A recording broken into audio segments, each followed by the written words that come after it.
اسلامی مہینوں کے اعتبار سے یہ سفر المظفر کا مہینہ ہے، اور اس مہینے کی 27 تاریخ کو سید کونین سرکار دو عالم رحمت دو عالم سیدنا محمد رسول اللہ صلی اللہ علیہ وسلم نے اپنے آبائی علاقے مکہ المکرمہ سے مدینہ منورہ کی طرف ہجرت کا آغاز فرمایا۔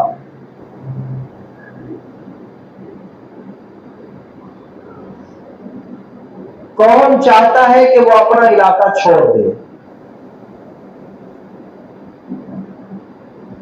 کسے اپنا گھر پسند نہیں ہوتا؟ جہاں اس کا بچپن گزرا ہو، جہاں اس کی جوانی آئی ہو، جہاں اس کے والدین کی یادیں ہوں، خاندان والوں کی یادیں ہوں، ایسے علاقے کا چھوڑنا بڑا مشکل کام ہوتا ہے۔ اور پھر خاص طور پر سرکار دو عالم صلی اللہ علیہ وسلم کے لیے مشکل تھا اللہ کے گھر کو چھوڑنا۔ روایات میں آتا ہے کہ جس وقت حضور علیہ الصلوۃ والسلام ہجرت کر کے جانے لگے تو جاتے جاتے اللہ کے نبی ایک ایسی پہاڑی پہ ٹھہرے جہاں رخ بیت اللہ کی طرف کیا، اور رخ اقدس بیت اللہ کی طرف کر کے اللہ کے گھر سے مخاطب ہوئے اور فرمانے لگے کہ اے بیت اللہ، تجھے چھوڑنے کو دل نہیں کرتا، پر کیا کریں، یہاں کے رہنے والے ہمیں یہاں رہنے نہیں دیتے۔ تو ہجرت کے اسباب میں سے یہ تھا کہ اللہ کے نبی کو مجبور کر دیا گیا یہ علاقہ چھوڑنے پر، پھر جا کے حضور علیہ الصلوۃ والسلام نے مکہ سے ہجرت کی ہے۔ ویسے حضور کو تکالیف تو بہت دی گئی، کبھی سرکار دو عالم صلی اللہ علیہ وسلم کو الفاظ کے نشتر چلا کے زخمی کیا گیا، کبھی میرے محبوب کو کوڑا کرکٹ پھینک کے تکالیف دی گئی، کبھی حضور پہ اوجھلی ڈالی گئی، کبھی حضور علیہ الصلوۃ والسلام کو زد و کوب کیا گیا، مارا گیا۔ شعب ابی طالب کے اندر 3 سال تک سرکار دو عالم صلی اللہ علیہ وسلم کو قید کر دیا گیا، اور اس کے بعد ایک وہ لمحہ آیا کہ جب سارے مشرک، ان کے اکثر سرداران اکٹھے ہو کے بیٹھے اور میٹنگ کرنے لگے کہ یہ جو محمد ہیں، ان کا کلمہ، ان کا دین، ان کی تبلیغ پھیلتی جا رہی ہے، اگر آج تم نے اس کا راستہ نہ روکا تو ایک وقت آئے گا کہ تمہارے معبودان باطلہ کی عبادت کرنے والا کوئی نہیں ہوگا۔ اب یہ سارے سر جوڑ کے بیٹھے ہیں ایک مقام کے اندر جس کا نام ہے دار الندوہ۔ میٹنگ کی گئی کہ حضور کا راستہ کیسے روکا جائے۔ ابو جہل بھی ہے، عتبہ بھی ہے، شیبہ بھی ہے، ابو سفیان بھی ہے، بہت سے لوگ سرداران مکہ اور سرداران قریش وہاں پہ موجود ہیں۔ کیا دیکھتے ہیں کہ دروازے سے ایک بوڑھا داخل ہوتا ہے تو یہ کہنے لگے تم کون ہو؟ یہ تو ہماری پرسنل میٹنگ ہے۔ اس نے کہا میں نجد کے علاقے کا رہنے والا ہوں اور میں بڑا تجربے کار ہوں، ماہر ہوں، ہو سکتا ہے کہ میری کسی رائے اور مشورے کی وجہ سے تمہیں فائدہ پہنچے، اس لیے مجھے بیٹھنے دیا جائے۔ حقیقت کے اندر وہ شیطان تھا جو شیخ نجدی کی شکل بنا کے وہاں پہ آیا تھا، اسے بٹھا دیا گیا۔ ایک آدمی نے مشورہ دیا کہ محمد صلی اللہ علیہ وسلم کو قید کر دیا جائے.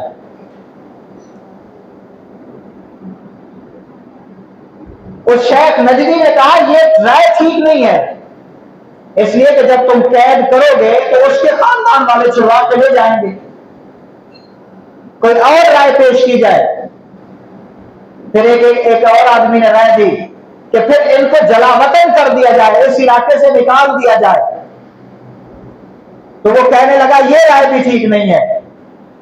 اس کی وجہ یہ ہے کہ تم نے دیکھا ہے کہ محمد کی کلام کتنا میٹھی ہے، تم نے دیکھا ہے ان کی بات میں اثر کتنا ہے، تم نے دیکھا ہے وہ اجنبی کے ساتھ ایک دفعہ گفتگو کر لیں اسے اپنا دیوانہ بنا لیتے ہیں. تم نے دیکھا ہے محمد عربی نگاہ بھر کے جسے دیکھ لیں وہ اس کا ہی ہو کے رہ جاتا ہے. اگر تم چاہتے ہو کہ انہیں اس مکہ سے نکال دیں، جلا وطن کر دیں، یہ جہاں بھی جائیں گے اپنا لشکر بنا لیں گے اور پھر وہی لشکر تمہارے اوپر چڑھائی کر دے گا. لہذا یہ رائے بھی ٹھیک نہیں ہے، اس کے علاوہ کوئی اور رائے پیش کی جائے. ابو جہل بیٹھا تھا. ابو جہل کہنے لگا پھر ایسا کرتے ہیں کہ محمد کو معاذ اللہ قتل کر دیتے ہیں. پھر کسی نے اس مجلس میں سے کہا کہ اگر قتل کر دیں تو پھر ان کا قبیلہ ہے، بنو ہاشم ہے، عبد مناف ہے، یہ کہاں جائیں گے؟ وہ تو بدلہ لیں گے اور وہ کیسے اس قتل کو معاف کر دیں گے؟ تو یہ شیطان بیٹھا تھا، اس نے کہا اس کا حل بھی میرے پاس ہے.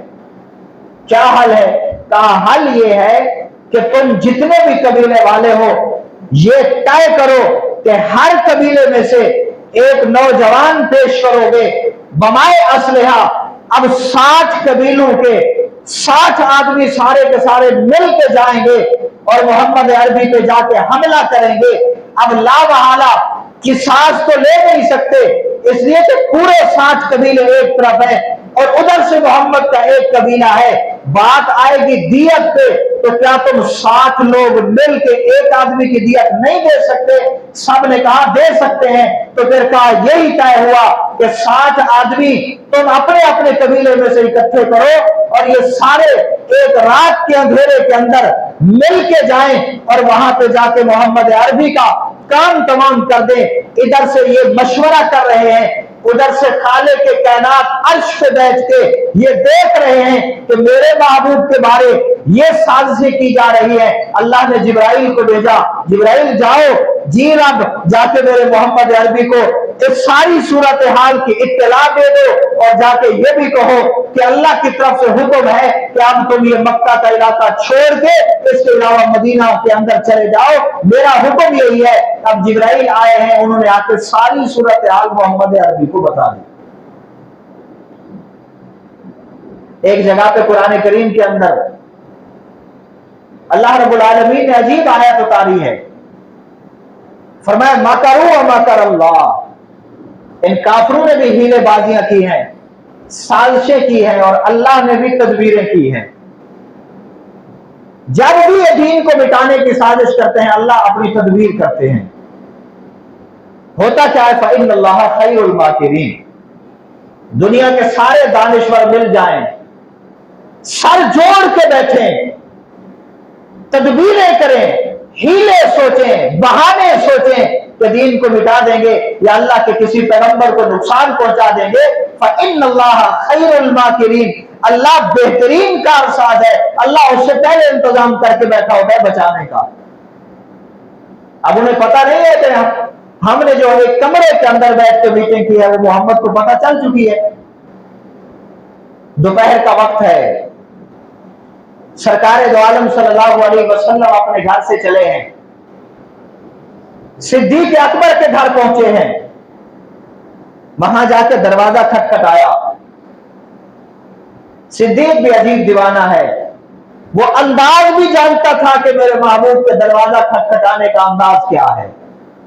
جن سے محبت ہو ان کی ہر بات کو ذہن میں رکھا جاتا ہے. روایات میں آتا ہے وقت دوپہر کا ہے، اس وقت تو محمد عربی قیلولہ فرمایا کرتے ہیں. آج ابو بکر کے دروازے پہ آئے ہیں، सिद्दीक ने अंदर बैठ के ये पहचान लिया कि आज सरकारे दो आलम मेरे दरवाजे पे आए हैं, जूता भी नहीं पहना, दौड़ते हुए आए, दरवाजा खोला और अर्ज करने लगे, या रसूल अल्लाह बात क्या है?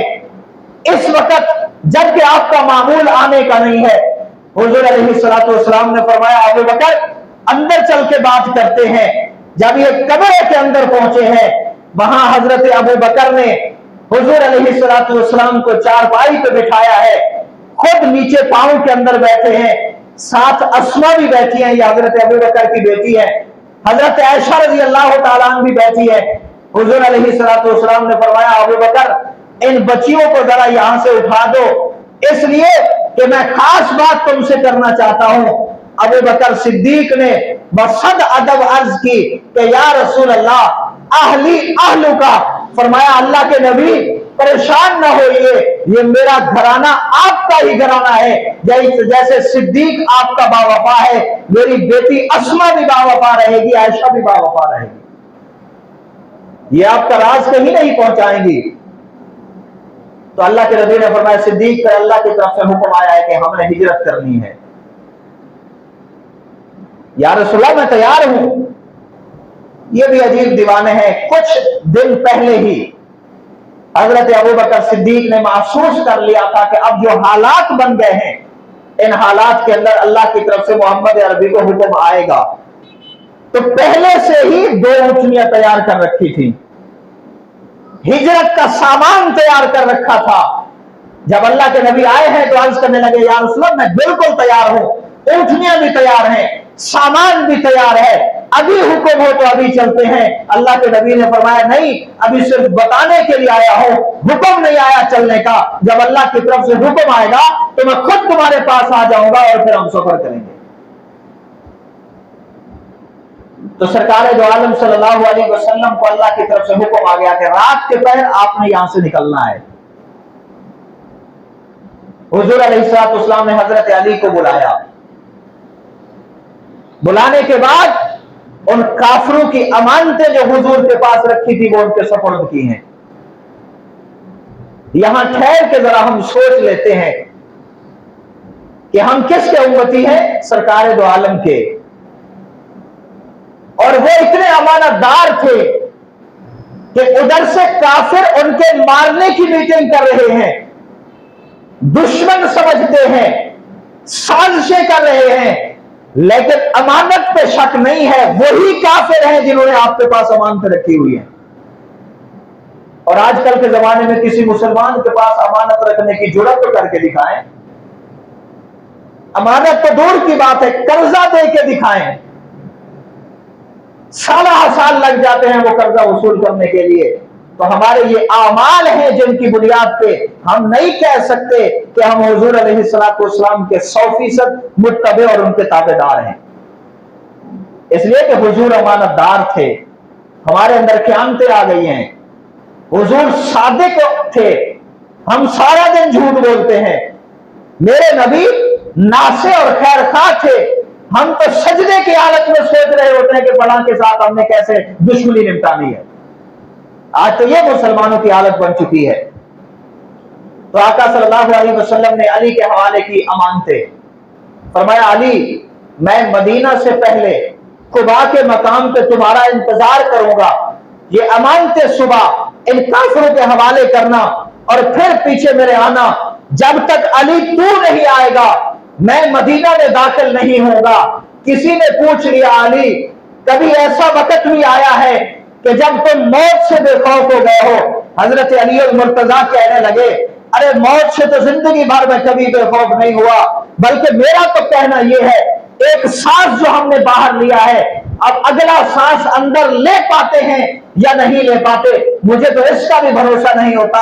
हाँ, एक रात मैंने अपनी जिंदगी के अंदर ऐसी गुजारी है जब मुझे मौत का खौफ नहीं था, बल्कि इस बात का यकीन था कि मुझे मौत आ ही नहीं सकती। साहिल ने कहा, वो कौन सी रात है? फरमाया, जिस वक्त हुजूर ने मुझे कहा था मेरे बिस्तर पे सो जाओ, बाहर नंगी तलवारें हैं, 60 पहलवान खड़े हैं जिन्होंने तलवारें हाथ में ले रखी हैं। अरे ये भी तो हो सकता है ना कि जब वो अंदर आए और वो चादर उठा के देखे ही नहीं, ऊपर से हमला कर दे, अली मारे जाए, शहीद हो जाए। अली मुर्तजा ने कहा नहीं नहीं, मुझे खौफ नहीं हुआ, इसलिए कि सरकार दो आलम ने कहा था अली कुबा के मकाम पे तेरा इंतजार करूंगा, जब तक तू ना आएगा मदीना में दाखिल नहीं होगा। मेरे नबी की जुबान से निकला हुआ लफ्ज झूठा हो ही नहीं सकता, गलत हो ही नहीं सकता, ये हो भी नहीं सकता कि हुजूर मेरा इंतजार करे और यहां मुझे मौत आ जाए। इसलिए फरमाया ये अय्याम मैंने यकीन करके कि मैं जिंदा रहूंगा बड़े सुकून और इत्मीनान की नींद की थी, इसलिए कि मेरे नबी का जुमला पूरा होना है और कुबा में जाके हुजूर से मिलना है। सहाबा को ये यकीन हुआ करता था। अब जब देखा ना काफिरों ने कि देर बहुत हो गई है, मोहम्मद अरबी तो घर से निकले ही नहीं है, किसी ने कहा कि फिर हम अंदर जाके पता करते हैं। जब दीवार फलांगने वाले ने दीवार फलांगी और अंदर जाके देखा तो देखता यह है कि आज ये बिस्तर बता रहा है कि बिस्तर तो हुजूर का है लेकिन सोने वाला कोई और है। इसलिए कि नबी करीम सल्लल्लाहु अलैहि वसल्लम लंबे कद के थे और हजरत अली मुर्तजा रजी अल्लाह तआला अन्हु छोटे कद के थे, और इसलिए कि नबी करीम सल्लल्लाहु अलैहि वसल्लम की जिसामत अगरचे भारी भरकम न थी लेकिन बहुत अच्छी और खूबसूरत जिसामत थी, और हजरत अली मुर्तजा नहीफ और नफीस जिसामत के थे। तो देखने वाले ने पहचान लिया कि ये मोहम्मद तो नहीं हो सकते। उसने चादर हटाई तो देखा अली है, फरमा कहने लगा अली मोहम्मद कहां गए। अब अली और मुर्तजा का यहाँ पे इम्तिहान आ गया। अगर बताते हैं मोहम्मद से बेवफाई है, नहीं बताते दुश्मन खड़ा है, तलवार उसके हाथ में है। अली और मुर्तजा ने कहा जहां जाना था वहां चले गए हैं। उसने कहा कहां जाना था, कहा जहां जाना था वहीं को चले गए हैं। यानी जैसे भी वो सवाल करते रहे जवाब जू माना देते रहे, यानी जिसका दो माने हों, उन्हें पता ना चले वाज़े तौर पे कि मोहम्मद अरबी कहां गए हैं। वो बाहर आया, अबू जहल को कहा कि वो तो अंदर है ही नहीं, वो तो अंदर है ही नहीं। उसने कहा कौन है, कहा अली है, कहा पूछा नहीं, कहा वो तो बताते ही नहीं। तो यहां पे अबू जहल कहने लगा अगर मोहम्मद अरबी का पता लगाना है कि कहां है तो सिद्दीक के दरवाजे पे जाओ, अबू बकर के दरवाजे पे जाओ, उन्हें पता होगा कि मोहम्मद कहां है।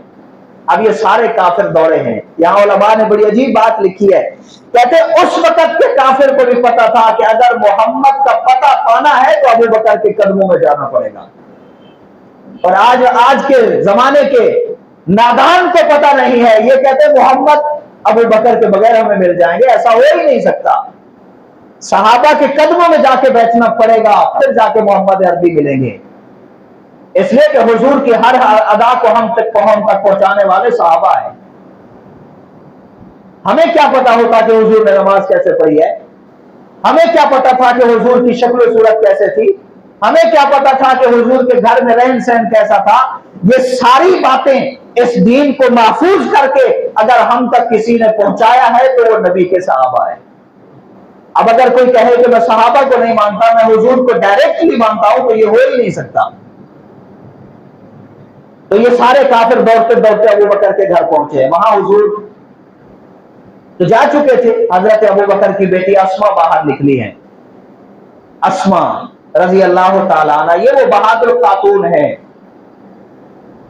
ये वो बहादुर खातून है कि जिस वक्त आखिरी उम्र आई है इनकी, बुढ़ापा छा गया था। इनके बेटे का नाम है हजरत जुबैर रजी अल्लाह ताला अन्हु। जैसे हजरत हुसैन रजी अल्लाह ताला अन्हु यजीद के मुकाबले में गए थे और जंग लड़ी थी, वैसे इस जुबैर ने भी यजीद से जंग की थी। इसने भी यजीद का झंडा और अलग नहीं माना था, इसने भी यजीद के हाथ पे बैत बिल्कुल नहीं की थी।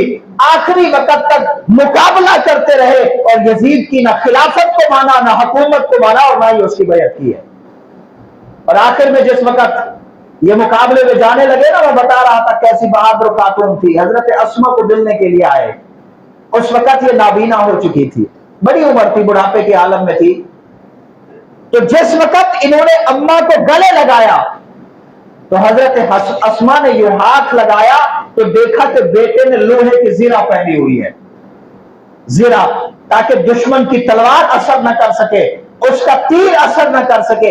हजरत अस्मा कहने लगी, बेटे मैंने तो तुम्हें कुरान की तिलावत कर करके दूध पिलाया था और मैं समझती थी कि मेरा बेटा बहादुर है, आज ये क्या पहन रखा है? अगर नबी के दीन की हिफाजत करनी है तो ये लोहे की जिरे उतार के जाओ, अगर कोई तीर आएगा भी सही तो तू सीने पे उसको बर्दाश्त करेगा और सीने पे रोकेगा, और अगर तू शहीद हो गया तो अस्मा अपना सर फख्र से बुलंद करेगी कि मैं शहीद की मां हूं। डरने की क्या बात है? तो उसी वक्त हजरत जुबैर रजी अल्लाह तआला अन्हु ने वो जीरा उतार के रख दी और अम्मा के हुक्म पे सिर्फ ये कपड़े पहन के गए हैं, और इन्हीं कपड़ों के साथ उन्हें शहीद किया गया। और इन्हीं कपड़ों के साथ जिस वक्त वो शहीद हुए हैं 3 दिन तक उन्हें सूली पे लटकाया गया ताकि इनके मुकाबले में कोई और ना आ सके। मुअर्रिखीन ने लिखा है कि वो 3 दिन सूली पे लटके रहे, लेकिन लोग हजरत अस्मा को मुबारक देने के लिए आते रहे कि तू शहीद की मां बन चुकी है। ताज़ियत करने वाला कोई नहीं था, इसलिए कि शहादत बड़ा मकाम है। शहीदों के लिए रोया नहीं जाता, मातम नहीं किए जाते, गिरेबान नहीं फाड़े जाते, फख्र किया जाता है कि मैं शहीद का बाप हूं, मैं शहीद की मां हूं, मैं शहीद का भाई हूं।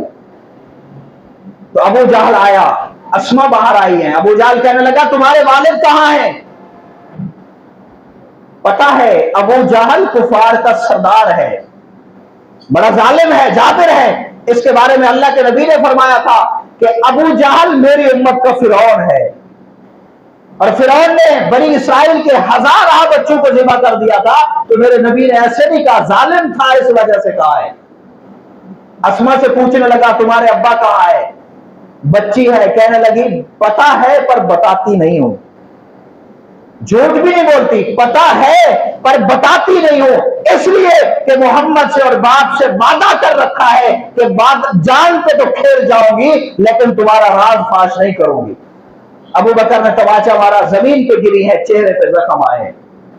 अगले दिन ये अस्मा की ड्यूटी थी कि जब अल्लाह के नबी गार में थे खाना लेके पहुंचाया करती थी। जब खाना लेके गई है, हुजूर अलैहिस्सलातु वस्सलाम गार में से देख रहे हैं कि बच्ची आ रही है, अस्मा है, चेहरे पे जख्म का निशान है, परेशान सी नजर आ रही है। जब ये हुजूर की खिदमत में पहुंची है, अल्लाह के नबी ने फरमाया, अस्मा खैर तो है, ये चेहरे पे निशान कैसा, ये परेशानी के आसार कैसे, ये आंखों की सूजन किस लिए? लगता यह है कि रो रो के आई हो। अल्लाह के नबी अबू जहल आया था, हुजूर ने फरमाया फिर क्या हुआ? उसने आपका पूछा था, अस्मा बताया तो नहीं? फरमाया या रसूलल्लाह नहीं। जब उसने मुझसे सवाल किया है मैंने कहा पता है लेकिन बताऊंगी नहीं, इसलिए कि मोहम्मद अरबी का राज फाश नहीं कर सकती, इसलिए कि मेरे जबू के अंदर खून अबू बकर सिद्दीक का है। ना अबू बकर बेवफा है, ना अबू बकर की बेटी अस्मा बेवफाई कर सकती है। अल्लाह के नबी की आंखों से आंसू आ गए, अबू बकर की तरफ मुखातब हुआ। वो लम्हा याद आ गया जब अल्लाह के नबी ने कहा था, अबू बकर बच्चियों को हटाओ, राज की बात करना चाहता हूं। तो फरमाया, सिद्दीक तूने ठीक ही कहा था कि ये मेरी बेटियां आपका राज फाश नहीं करेगी। अल्लाह के नबी ने फरमाया, अबू बकर दुनिया में हर किसी के एहसानात का बदला मैंने चुका दिया, तेरा एहसान और तेरे एहसानात का बदला कल कयामत के दिन अल्लाह अता फरमाएंगे। तो मेरे नबी गार के अंदर पहुंचे हैं, फिर वहां से आगे एक लंबा सफर है, मदीना की हिजरत की है। इंशाअल्लाह अज़ीज अगले जुमा हम इस हिजरत के वाक़या को मुकम्मल करेंगे। परवरदिगार आलम से दुआ है कि अल्लाह रब्बुल आलमीन मुझे और आपको हुजूर का कामिल मुत्तबे